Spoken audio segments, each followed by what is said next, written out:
So welcome to Windows to the World, Peru. We have students today here to share with us about their recent experience doing a Millard Fuller Center build as part of University 4000 to Peru. So every spring, this is typically done as a course that you can sign up for, and it does change in terms of depending on where the Fullard builds are. Last year they went to Nicaragua, and this year Peru. So the students are excited and looking forward to sharing with you about their experience. Those of you who would like credit for Windows to the World, please see me after the program with your IDs. Thanks.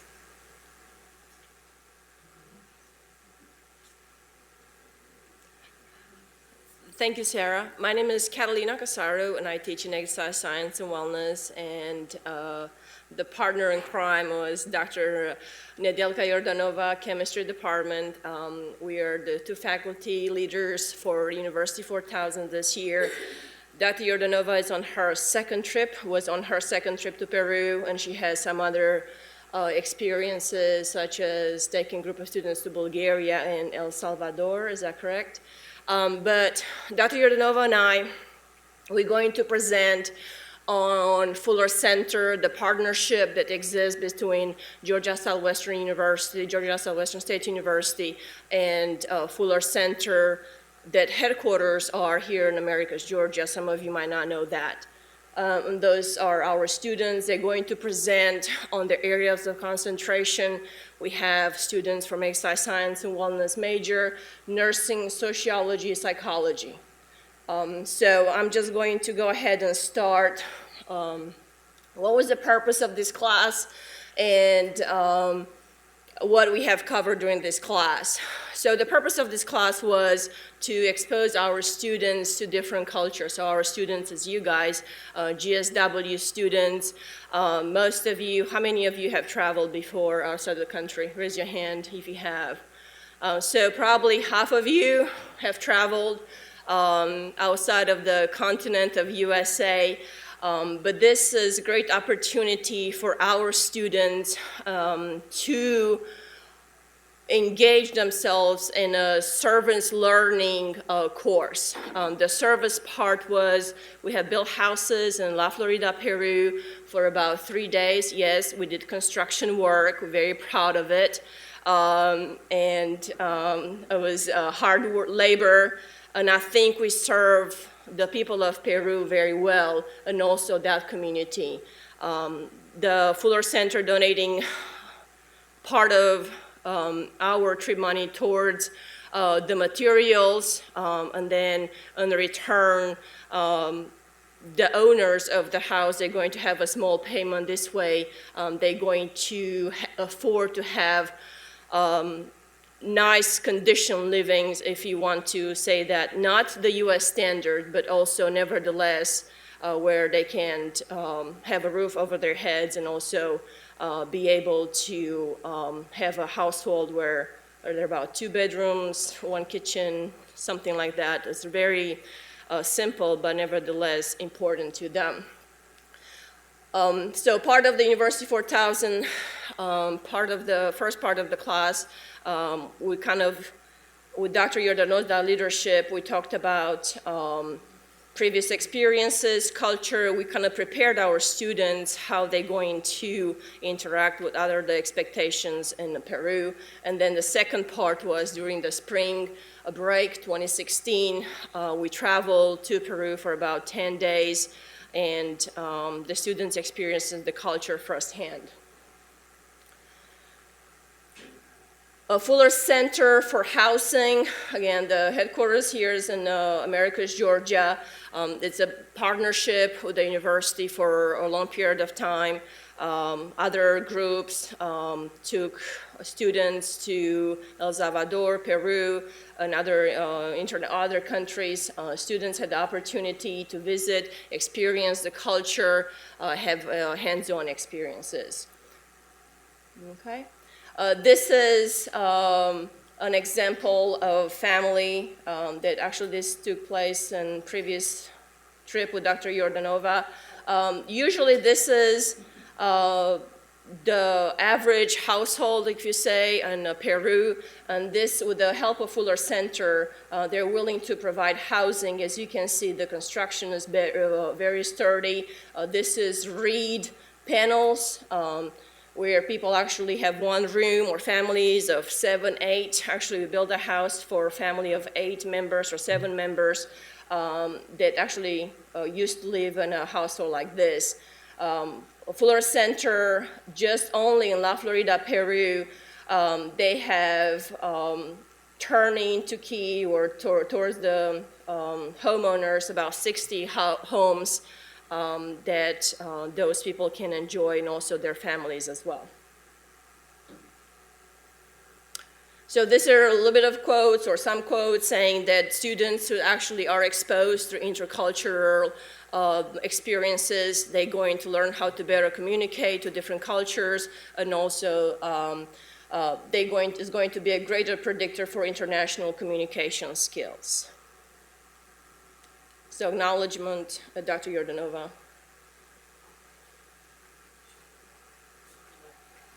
Thank you. So obviously this is a pretty big project to organize the class, the trip, collect the financial part of the class and the trip. It wasn't very easy, let me put it that way. It wasn't very easy. It required a lot of work, but Dr. Casaro and I, we enjoy doing that. I just want to make sure you know how many different institutions and people are involved, and it takes a lot of effort. The program was able to raise over $1,300 from outside donors, including the Augusta Howard Warren Fund and private donor, Mr. Donnie Rowland. We received a generous help from the Georgia Southwestern Foundation, and specifically the Student Success Fund. We also applied for the Leonard and Marie Weissman Service Learning Award, and we were granted this award, so we had additional help from this fund. We would like to thank Mrs. Polly Conger. She works in the financial office. She was very, very helpful. She never turned us down, and the answer was, I will see what I can do. I will make sure you have what you need. We want to work with more people like that. We would like to thank the Office of International Programs that also provided support and some financial scholarships for the students as well. And of course, I would like to thank our students and all the faculty and visitors participating in the trip. Without them, this trip would not be possible. And although it took a lot of time and effort, although we had a lot of obstacles, I would do it again next year if I can. So thank you, and now we're going to hear from our students about their experience in Peru and before, during the class. So you have to switch them.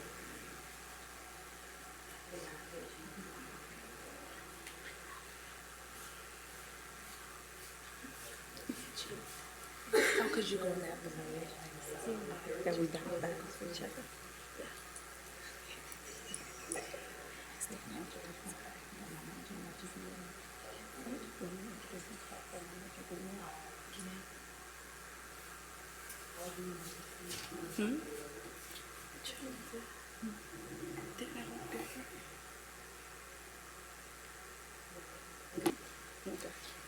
Hello, everyone. Okay, this is our outline for today. We'll be discussing women in the workplace, health system and environment, physical activity, technology and food, and it basically touch bases on everybody's major. Okay, some random facts that we are really happy to find out were true when we went to Peru was Peru has a very large population. You'll find more details than that later once Shelby starts going in details about her concentration. I was very excited to see all the coffee and actually personally taste the coffee, which was great. It is the 8th country that produces coffee, largest country anyway. And also, it is one of the largest countries producing gold at the moment. And they are very well known for their parties, which is Fiesta Patricia, which is a party that goes on during their Independence Day, which is July 27th.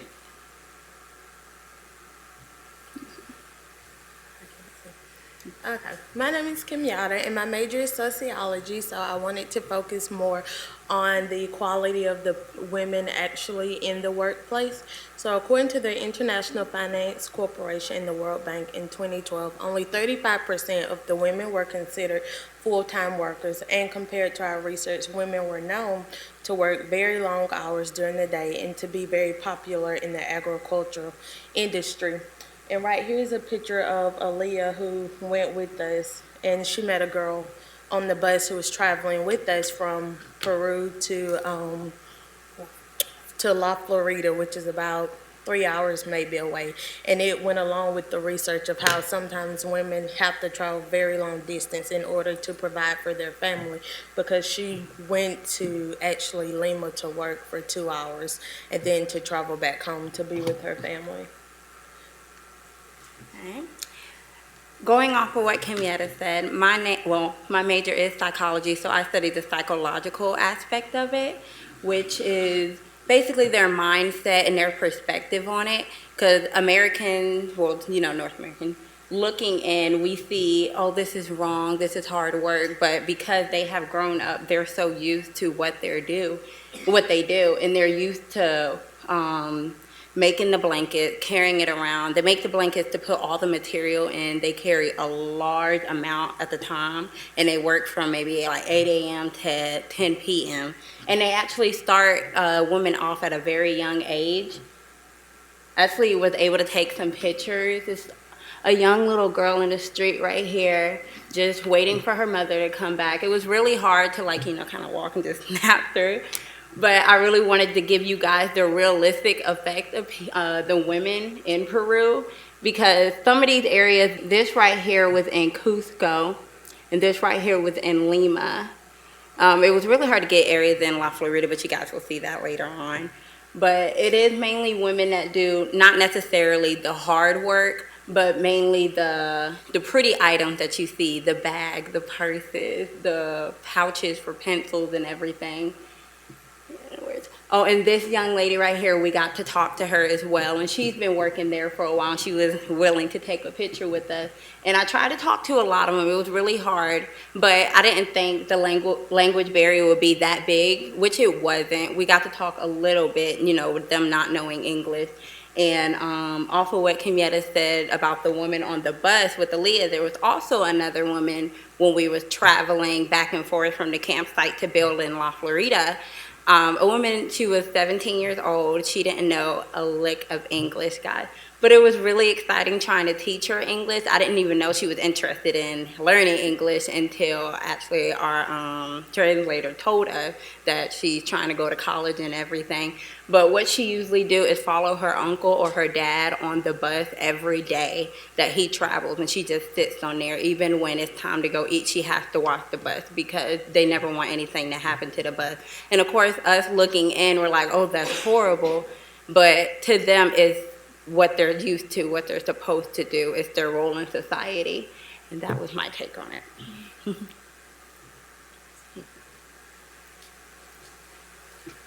Okay, my name is Shelby, and my major is also psychology, and focusing on the women and traffic, kind of leading into their presentation. In Cusco, the only traffic officers were women, which I thought was interesting, and we did a lot of traveling by bus, and as you can see in that picture, there are traffic laws and just no one, and officers, and no one really followed them at all, and it was very, very hectic. So that's leading into traffic.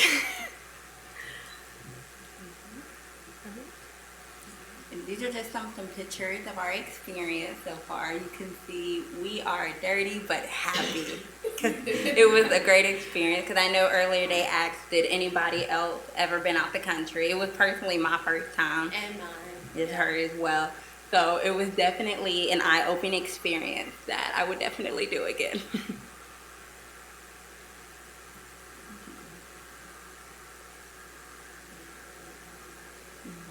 Oh, right here, I actually have a big fear of height, and Kenyatta did not know she had a fear of heights till we got to Machu Picchu, actually. And we got over our fear of heights in this one picture right here. We managed to not cry. And there were llamas everywhere. We love llama. And now we will transition into the health system in Peru.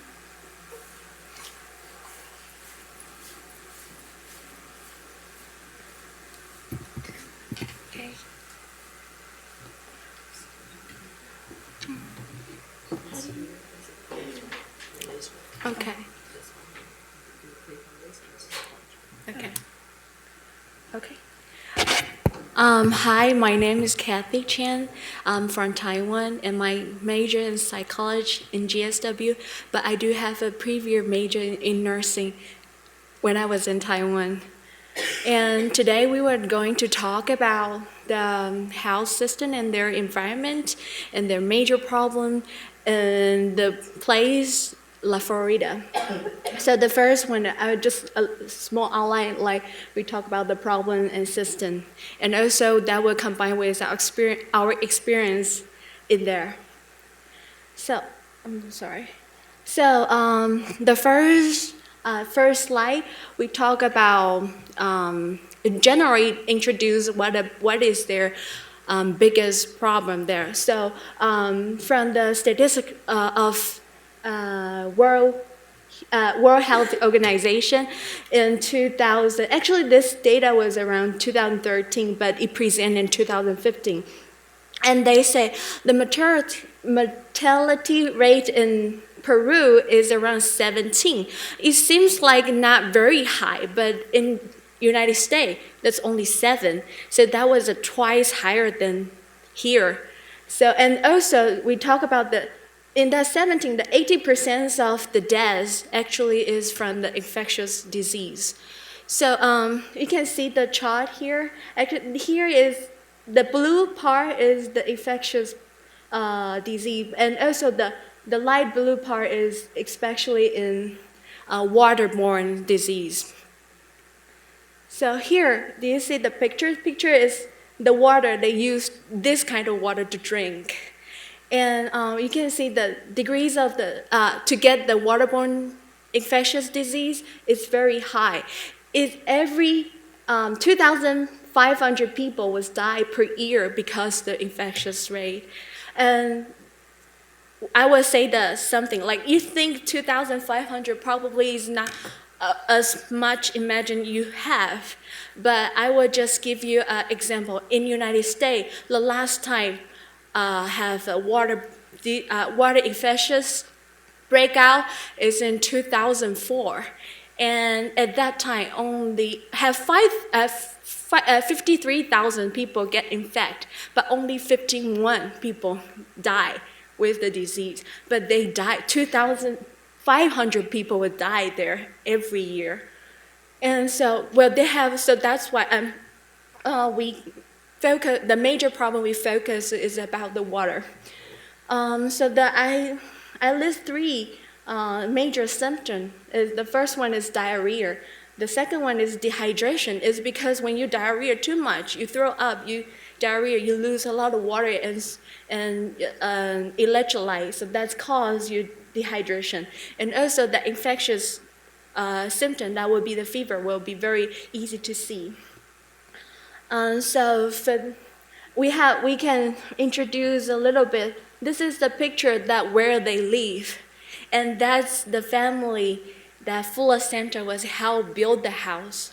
So you can see they use this. Here is inside is a bottle, and they use the whole environment is very dirty and is not a good condition for the people can imagine, can live with this kind of environment. And also this is their house inside. You can see the food, and actually, especially in Peru, the temperature is really high. So very hard to preserve the food, and also they use their dirty water. That's why they cause so many people die every year.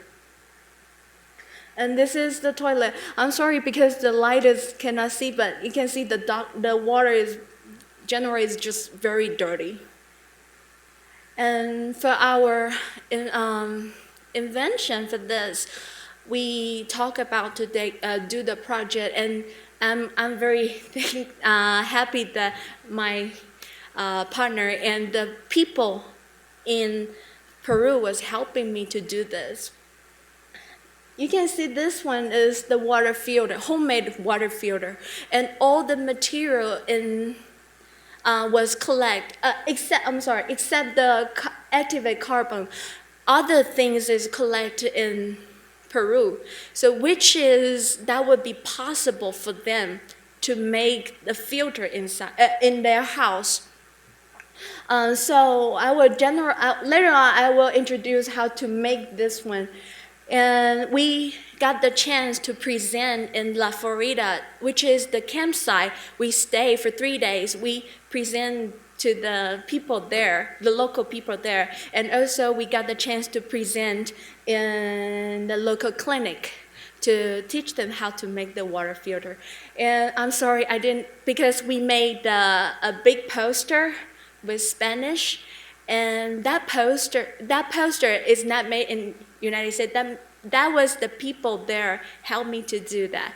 And also that was a good chance to educate them how important the water is.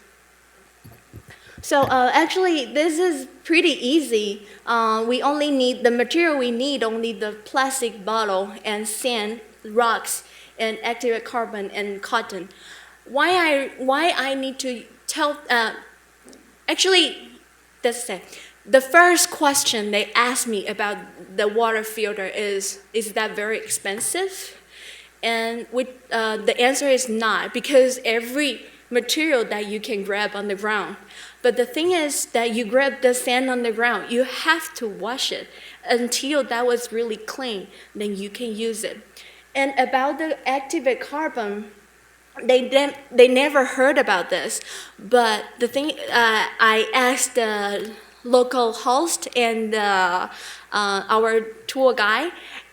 He told me that they do have this, because actually activated carbon is the exactly same thing as the charcoal. They have the charcoal. They use wood to make charcoal, and activated carbon just use the bamboo to make a charcoal. So they know how to make it, and they have that one, but they just don't know that was the activated carbon. So the whole project is definitely possible for them to make it. So let me introduce how to make it quickly. So this is the material we need, and the first one, you just need to make a hole on the bottom, and this is the coffee filter paper, and because they don't have coffee filter paper there, so we replace with the cotton. That's more easy and cheap to get it. And the first level was activated carbon, and then second level was the sand, and you put the rocks on top, and actually your water filter is finished. Very easy. And we make the experience, and I'm sorry I cannot demonstrate here but a lot of people will see. You can put the river water, you just see very dirty water, and that can be very clean. And about this, for our statistics or our researchers say activated carbon can 100%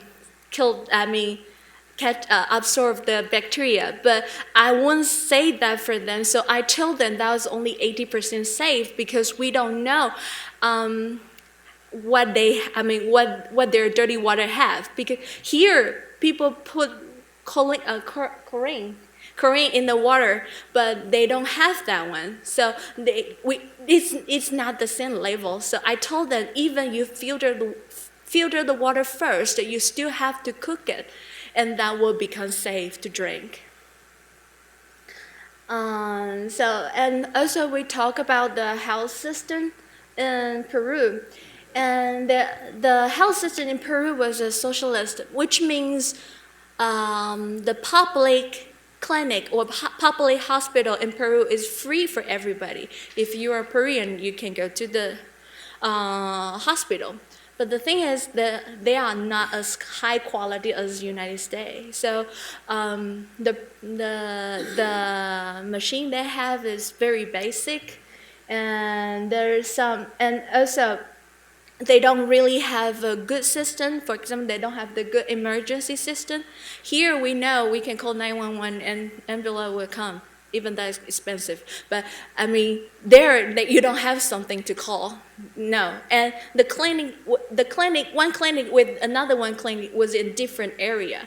So the transportation is a big concern. And also people there, if there was a general small cold, or it just a little bit uncomfortable, they can easy to have antibiotics and other type of medicine in pharmacy. So they actually the first place they will go is not the clinic, it's the pharmacy. Okay. Hi, my name is Aaliyah Bandu, and I'm a nursing major. And before going to Peru, I was really interested in how their healthcare system was set up. And I found out that they have a very developing system. And we got the chance to visit one of the health clinics in Peru, which I was really excited to see. So this is actually in La Florida. And the way that their clinics are set up is basically, this is a very generic clinic. So here they have the nurse, they have an obstetrician, which is a doctor for when you're pregnant. They have a dentist and a technician and a pediatrician. So it's kind of like a little bit of everything. So let's say that you're in the area and you're feeling sick. This is the first place that you would go. And we found out that their healthcare system is run by the government and it's actually free service. So, but the thing is, let's say you go here and your problem still isn't fully assessed, then you would go to another clinic, which is a little bit bigger, and get assessed. But still, if that didn't help you out, then you would go to another clinic. And if that didn't help you out, then you would go to the nearest big city, which would be like Lima. So we went to a very general hospital or clinic, and this was just like the outside of it. Like, this is the dentist part, and they just do, and this is the pediatrician part, and they just do very basic assessment. And it was interesting because they actually have an ultrasound machine there, and you could hear the heartbeats to the children or to the babies. And we saw mostly women coming in, and it was just very interesting and eye-opening to see how their system is set up. And it was in a very small town, and so you could easily walk to the hospital to get a general assessment. And then on our first day, we went to Lima, which is the capital of Peru.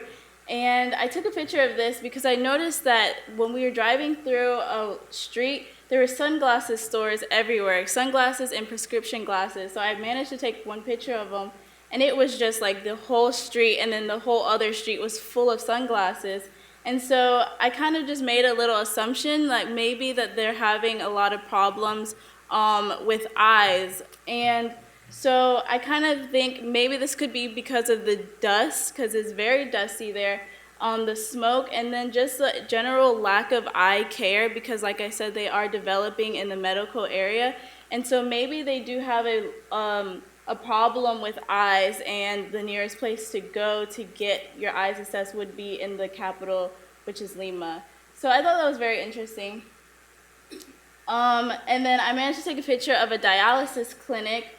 And from research, we found out that diabetes is pretty high in Peru.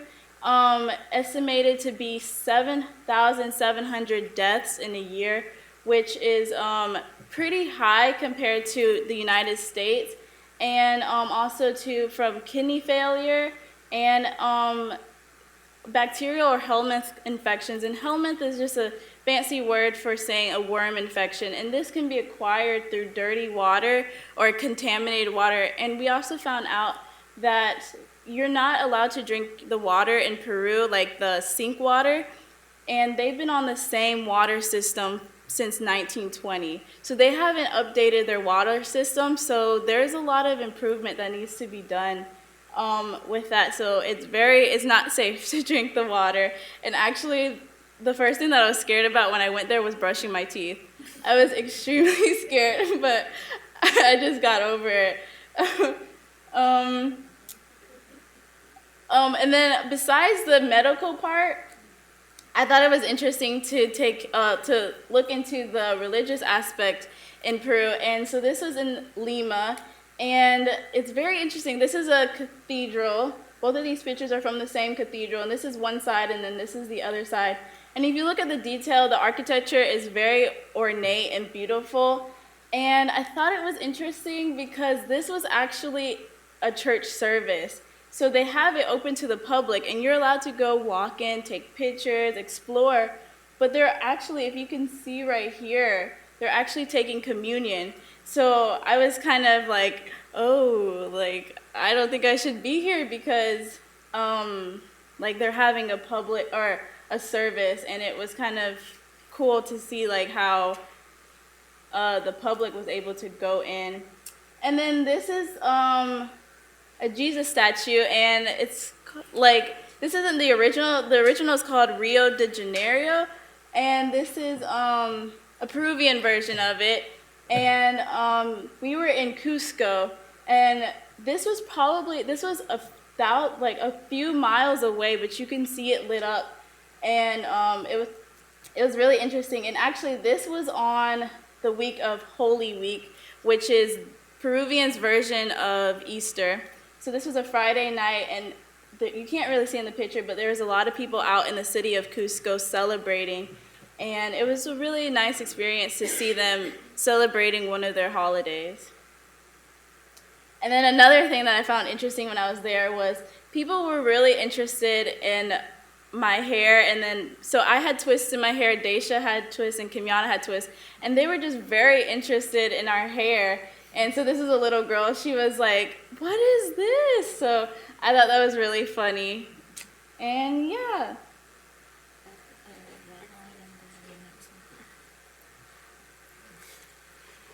Hi everybody, my name is Lindsay Detweiler and I'm an exercise science student.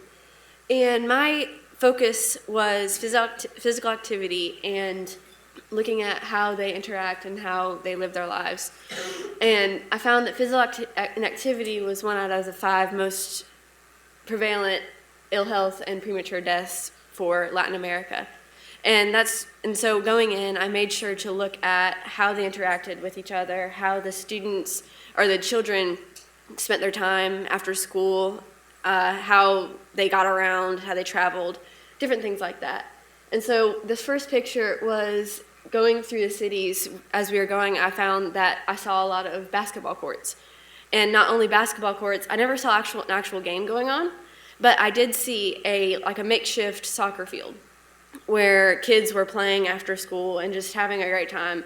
And that was something that was really cool to see. And there was not just one, there was several. So you saw different things like that. And then on the far left here, you see the countryside, which is just basically what you see when you go down the road. And we were traveling from Lima to La Florida, where we were working. And it's just very desolate. There's not much. And the people that live there usually will have to travel on bus to get from place to place because it's so far. It was at least a 3-hour drive from where we were going. And it's such long distances. And in the background, sometimes in the foothills, we would see trails that were built and that were just kind of carved out that the people might use.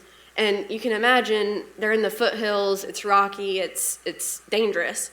and to think about how the people there, they're used to it. They take those trails all the time. So we actually got to see that, and I never got an actual picture of it because it was so far away. But in the middle, you also see how there's this man who's carrying his crops on his horse or donkey, I think. And who knows how long the distance was, but it was just so cool to actually get a picture of it. Because, I mean, you see pictures online, but you never actually see it in person. And this happened a lot. You would see it all over the countryside. And then on our note of what we kind of did as physical activity and some really fun stuff was this one. And this is the river that we actually got to whitewater raft on, which was really awesome. And whitewater rafting over there it was such a fun experience. It was an hour of rowing and just getting down the river and laughing and almost falling out of the boats and everything else, and it was just so much fun. And then on the left, we have Machu Picchu, which is one of the main things that we did, and it was so much fun. But the big thing that you had to think about was the altitude difference is so high. Here in the United States, we are at 10,050 feet. But in Machu Picchu, it is at 7,950, which is such a big difference in altitude. And so you have to think as you're climbing, not only are you climbing how many steps and you're trying to get up this hill and trying not to fall and trying to not to think about the height, but you're also out of breath and you're having to stop and catch your breath because of the how little oxygen you're getting because of how high you are. And it was just a fun experience, though, to be able to get to the top and see the magnificent view. It was so beautiful, and it was just one of those once-in-a-lifetime opportunities.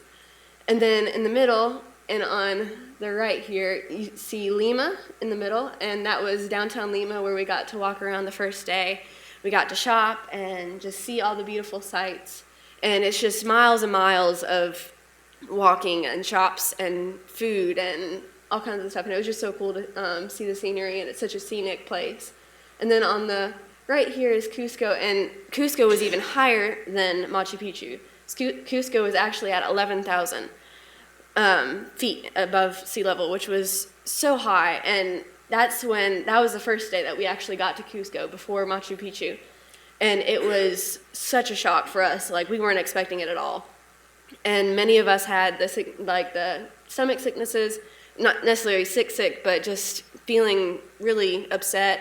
And then we had headaches, and of course the oxygen. We were very low on being able to do much, and we had to rest a lot. And so it's a very big difference. So even though you're doing physical activity, it's harder there, especially. And then also I looked at the technology, and the technology, there's a big difference I found in the statistics in how much the urban people have compared to the rural areas. And I went in looking at, okay, well, the urban areas will have more technology and the rural areas might have very little, and I wouldn't see much. And then this is a picture of the cable lines, cable towers that you can see all over the foothills. You can see them as you drive, they're very numerous. So you'll see those all over the place. But on top of that, it would kind of surprise me because not only in Lima, but also in La Florida, you saw dish satellites like you would see here in the United States. And it would kind of surprise me because I was like, well, okay, they have dish satellites. How do they live in these shanty houses, yet they have dish satellites to have actual television? And it really surprised me to have that kind of shock. And it was even in the very rural areas where we were, La Florida, where we were building. So, and even in the first site that we were building at, there was a little shanty house where the family that we were working on their house, that they were actually watching TV. So it kind of puts it into perspective what they have. Not only that, they also have Claro, which is a sign. It's basically their phone service, and you see them all over in Lima, in the cities. You saw them also in La Florida. I saw several there, and from what Zenon, our guide, said, is that it's actually like where you can go to make a call. You have to pay for it, but you can still make a call. You have that option, so it's still there, and it's very relevant. And it's kind of, the statistics kind of don't say much in this aspect because it was in the rural areas as well as urban areas. and it was relevant, and you could see it very easily. And last one. This is my favorite part. It wasn't part of my research, but it was my favorite day out of the whole experience. And that was when we got to give away different souvenirs and stuff that we got from the bookstore to the children. We also got to bring clothes that we gave away, and we just kind of gave to all the people. They didn't really care what it was or how big it was. They just wanted something because they'll use anything. I also got to bring 14 Spanish Bibles, which was such an amazing experience for me. I wasn't thinking that I was going to be able to take them, but I was able to fit it. And as I was giving them out, I started giving them out, and it was really cool just to see their eagerness for it. And eventually, some of the women actually started coming up to me and asking me for them. So it's really cool to see their really eagerness for something as small as a Bible that we don't really think about every day in our everyday lives. And it was just cool to see that. And I also gave away my suitcase, and Ho-Hong gave away his book bag as well, which was a big hit as well. And they really, they weren't much, and mine was falling apart, but they were very happy for it. And the other picture over here was our group the last day at the second site. We got to take a picture with them at the very end. And you see in the background, we got to build those columns. And that was a little bit more unfinished. We actually were on the first site, the first 2 days we were on a different site. And we got to really build up the walls. We finished the walls, and we also got to finish all the columns that were in there. And we were working with concrete. And we called it the concrete, it was like a concrete assembly line. It was a whole lot of hard work, but it was so worth it. And it was just an awesome experience. And next, we have the food. Yep. Good afternoon, everyone. My name is Hao Hongxu, and I'm major in exercise science and business management. And previously, my friends already mentioned that in Peru, they have a really high rate of diabetes. And this chart comes from the World Bank data bank to show you in the Peru, they have more than 6% adult, which means age between 20 to 79 get diabetes. And what's the reason cause the people people in Peru get diabetes? I put the United States here to try to find the reason. I think this reason is the same. In my opinion, it's physical inactivities and unhealthy diet. My friends already mentioned about the physical inactivity, and now let me talk about another topic, unhealthy diet. This article called "The Type 2 Diabetes and Food Truth" comes from University of Rochester Medical Center, and this, generally speaking, the idea is if you eat some food, can increase your body glucose level, and it can cause you have more risks to get type 2 diabetes. And I already highlighted two words, potato and rice. What does that mean? The really interesting thing I found in Peru is the people have a lot of time people only eat potato with rice. It's like the main food for them. There has four photos I take from in Peru. First, the photo is called Inca Cola. It's kind of the soda beverage. And why people like drink soda drink in Peru? Because in Peru, the temperature is really high and humidity is really dry. So they sweat a lot. Then they cannot just drink water. They need something like sodium inside the water. So soda drink is really good for them. But however, there has another thing inside the beverage called sugar.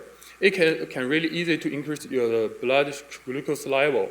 It means it's really bad for them health. Second thing, breakfast. When I have breakfast in Peru, I get we call American style breakfast, which means with the egg, bread, and bacon. But usually, people in Peru, they get what? They get a milkshake, they get coffee, and also here is a burger. It's not a burger from the fast food restaurant like a McDonald's.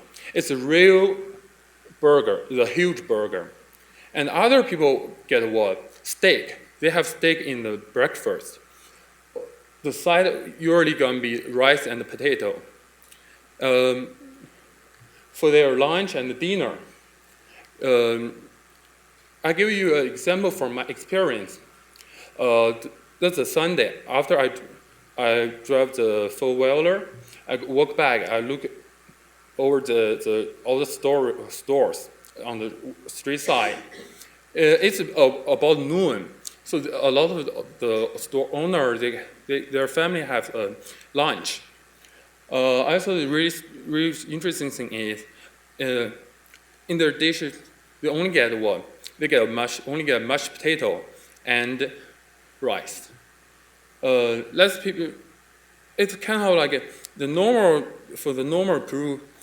For the normal people in Peru, the daily diet is only have potato and rice. That's a two. Potato and rice is, I mentioned before, it's in the article said it's really easy to increase your body glucose level, which means every day, whatever they drink, whatever they eat, it gives them more risk to have a type 2 diabetes. Also, I mentioned that potato. It's kind of, I don't know, it's a fruit or vegetable. It's similar like a potato. I forgot the names, I'm sorry. Yuca. And also the dinner, that's a soup Dr. Yurinov had. We don't know what's inside exactly, but we can saw it probably has some mashed potato in. And no, there was corn.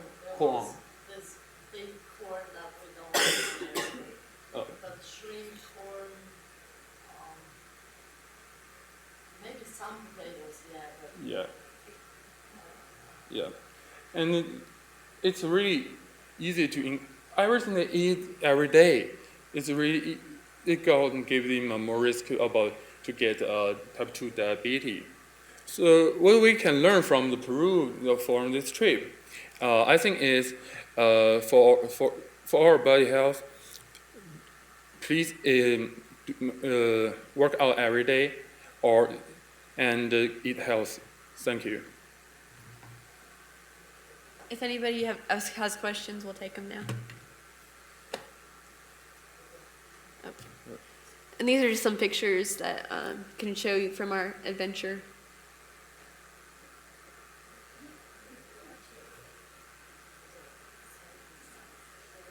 And that's our tour guide, Zenon. Some of us have talked about him.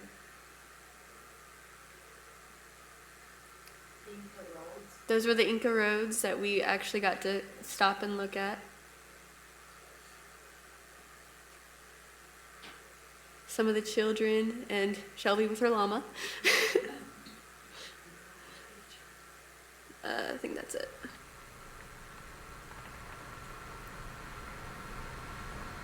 Before you start with questions, I want to make a little clarification. So, don't think that we were able to see the entire Peru. This is a very big country.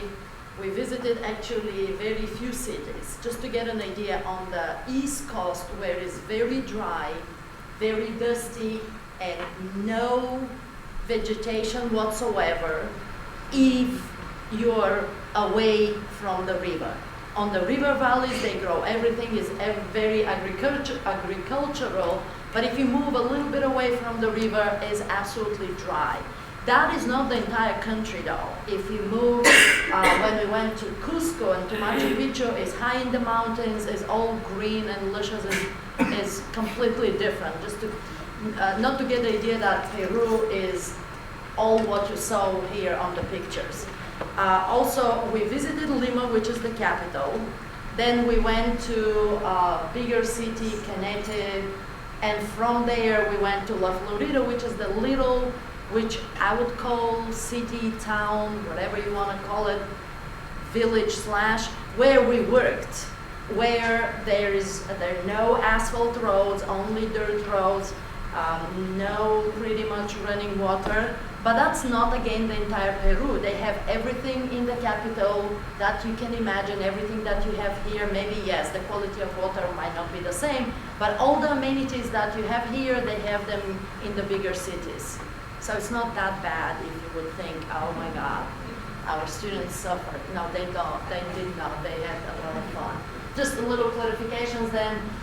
We went to Luna, this little town where the water rafting happens. That was also a lot of fun. We went, of course, to Cusco. They mentioned it. Where else? What other cities? Machu Picchu, the beach. So very few places, and the country is huge. So don't get the wrong idea. This applies to the entire country, and mostly this is through the experience of our students, which is the most important part. We take you there to have your own experience and enjoy it in your own way. So that's all. If you have questions, we all will be happy to answer questions for you. Questions for us or for the students? Yeah. This is your chance. Yes. What did you say? What were your living conditions? Oh, the living conditions were hostel type. Bunk beds, bigger rooms with few people, maybe 10 people could be in the room, but we were divided. So 5 girls were divided into 2 rooms, plus 2 men that were in completely separate compartment. The conditions were really good. There was no hot water, but trust me, you don't need it. It was so hot. Taking a quick shower was pretty good. And we did have Wi-Fi in all the places And that they we did stayed have, at. yes, we had pretty cool. Wi-Fi in every place we went. So that was a change from 2 years ago when we went with another group. Yes. So you stayed in La Florida? No, the camp is it's Christian camp, which is outside in the middle of nowhere, not in La Florida, not in San Vicente. It's just a camp outside of La Florida. You can walk from the camp to La Florida, but we had a transportation. It's literally 10 minutes walk to go to the work site. And what was your work like? What did you do? Literally pouring concrete into the columns, the columns of the houses, because the walls are brick.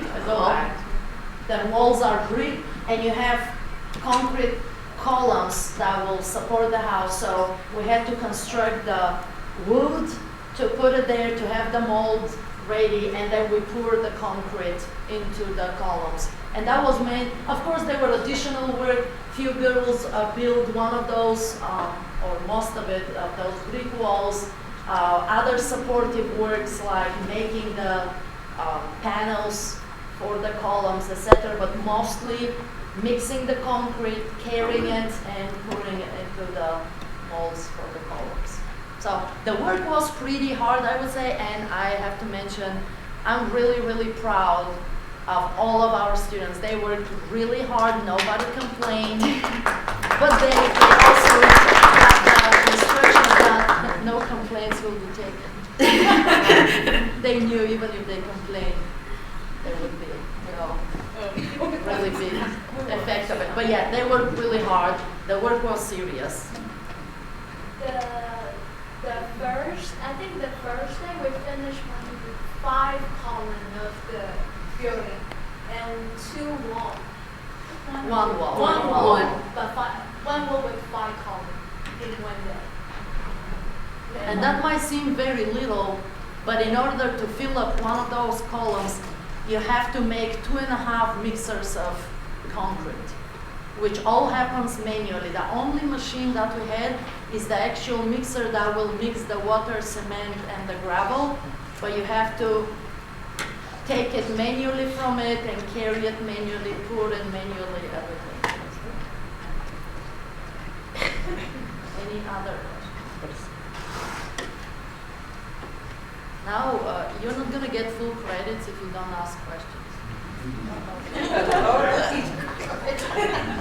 Yes. Did y'all have to cook every night, or did y'all just go eat out every No. night? At the campsite, food was provided for us. It was cooked.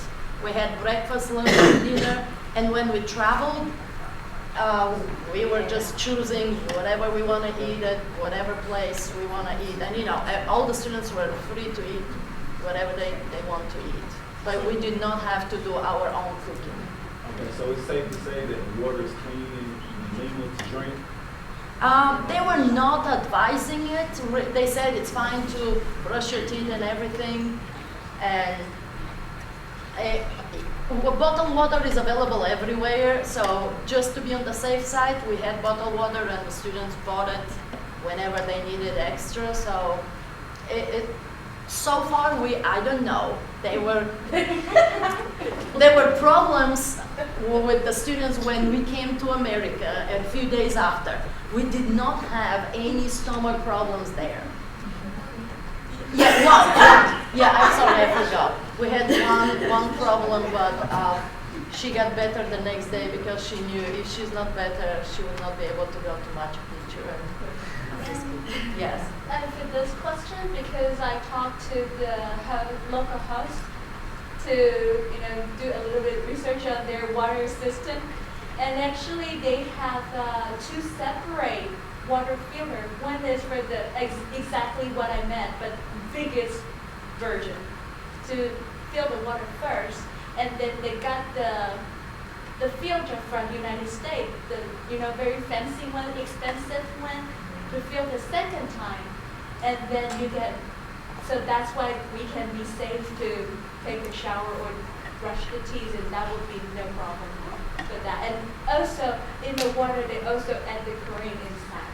There's the campsite host called William. I think he was a mechanic with that part, so he was really major in this whole water system. So it's very guaranteed that water we use for shower or brush teeth is pretty safe. Plus, that's another way to kind of build up a stronger immune system. You can ask Sean. Yes. He had another question. I'm sorry. Bottled water was available. How much was the bottle of water? It varied from 150, which is 50 cents to, let's say, $1.50 at the most expensive places, or $3 in the airport, which of course is understandable. And how we view water is kind of different because in Peru, when you say water, you have to say going or thin gas, which means with or with gas, and we totally interpreted that the wrong way. When it turns out it actually means carbonated water or not carbonated water. But it is important, so make sure you got it. So say thin gas if you want your regular water. Yes. So what's your favorite part about What is what? What's your favorite part? Favorite part. I think every student has to tell you that because we all have different favorites. Okay, go ahead. Favorite part? Favorite part. Yeah, everything in Peru. Yeah, it's an amazing place to visit. Mine was the children and being able to spend time with them. Number one, it was the white water rafting. We just laughed non-stop the entire time, probably about anything, everything, going the wrong direction, not hearing what the guy was saying. That was just really funny. And my second part would be working with the actual workers there on site, and just I'm actually in an intro Spanish class, so the communication, a little bit of what I can remember with them, it was just amazing to actually kind of relate to them and experience and help them build. And they showed their appreciation of us working really hard and being able to do the concrete. Are you coming back again next year? Make sure y'all come back. Y'all can really lay the concrete. I had two favorite parts as well. The first one was when we visited the Inca room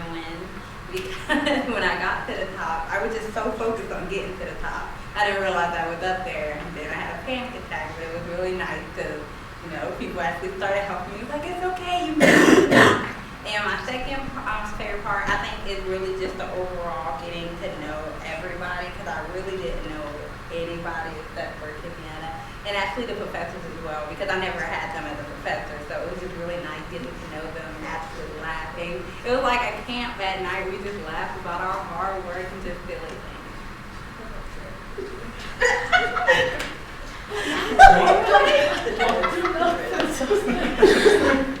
She actually, she actually wore her weave at one point. Yeah, she took her twist out. So yeah, we get really close when you live for 10 days with people in the bunk beds. Yeah, you get so close, you wear their weaves. She did. And my favorite part was going to Machu Picchu, and I also really enjoyed all of the animals that were there, because there were a lot of dogs, cats, and llamas, and I'm an animal person. Every dog she saw was named. So we had up to 12 Scots. That was my favorite part. My favorite part was using my Spanish, because I've only had high school Spanish, and it was really fun trying to make complete sentences, and then eventually, as the week went on, I was able to ask some questions and get to know people, so that was really cool. So what you know in high school Spanish will do you good in for a week.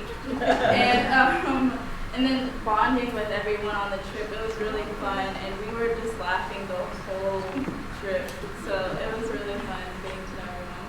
Okay, my favorite part is also kind of similar to the language, because I speak no Spanish, the only one word in there is hola.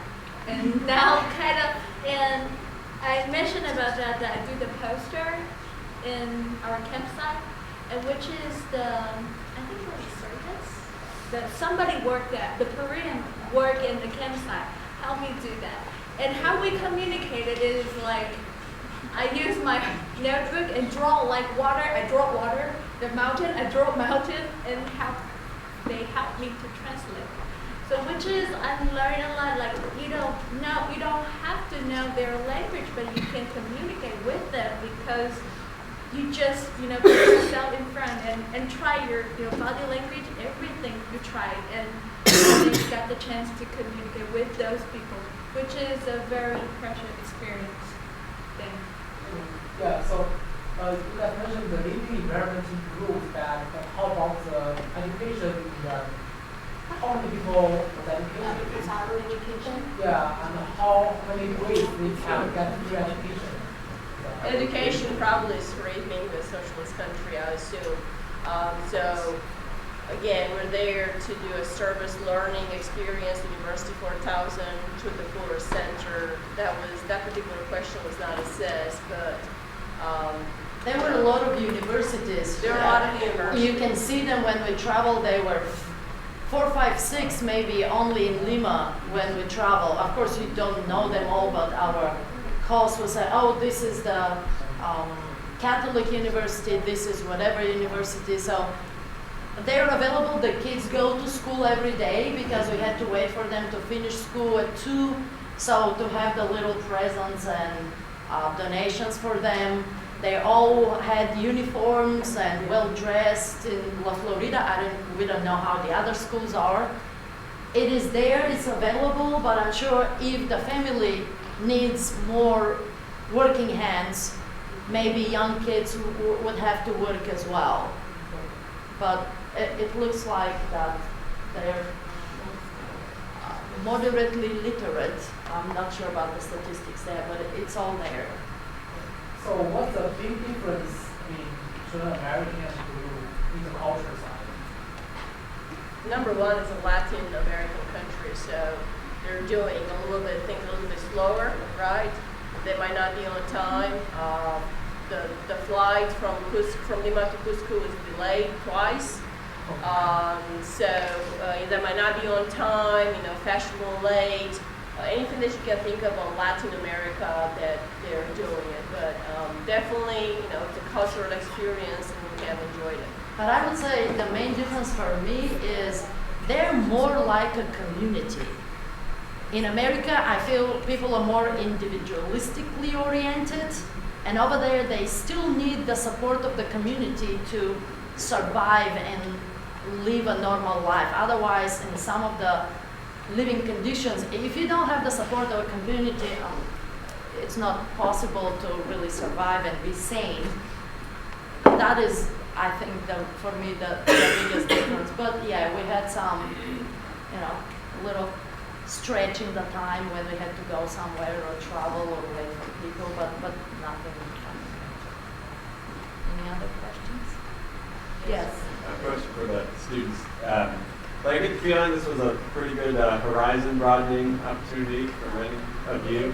I just wanted to ask, why do you think this trip is an important thing for the university to do and to continue doing in the years to come? Why was it an important part of your experience here at GSW? Sorry. Because I have a really strong feeling about this. Okay. I'm an international student. Then I come to America.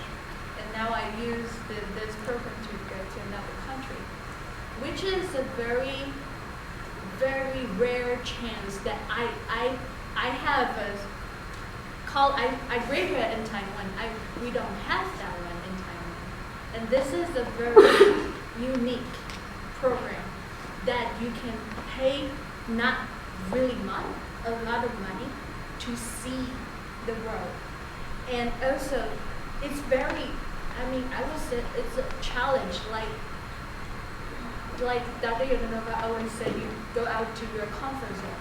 We become very easy to satisfy. For example, we don't expect the Wi-Fi. Here, every day, everywhere is Wi-Fi. There, you just hear the Wi-Fi, you're so happy to have the Wi-Fi. Even the Wi-Fi is so just only a corner. You can have the reception, but that's fine. That's fine. And you challenge every day because you have the different problem come to you every day. And also the communication that we have, the work that people that we don't know each other before we go, but now we work together and how to cooperate. That's the biggest chance in other countries. You get together and experience new things. And this is a very, very precious experience for all the students if they can participate in the future. If just get one time's chance to do that. I will say a lot of people will say that was not. It's worthy to a little bit suffering, a little bit, but it's worth it to do that because you see different things and you come back, you see different things, and you want to share this to other people. For our family, I'm going to go off really what Kathy said. We are very fortunate to actually, live in America, live in this aspect of the world, because, like she said, Peru is a developing country. So it was somewhat of a shock when we got there, like, oh, okay, we're not used to this. Like she said, with the Wi-Fi, it wasn't there as much as, we're used to. So it's like, okay, I can't really do this. But it just really opened up your perspective that there is other places out there, there's other food to try, and also there's other communications that you can use to talk to people. You don't always have to be on your phone, you don't always have to go play a game. Like, you can actually go talk to people, go learn about somebody, learn about your environment, and appreciate your surroundings. And also as well, for like this program, there's so many resources out there that allow, I don't know how many people use their resources here, but I did, to even go study abroad.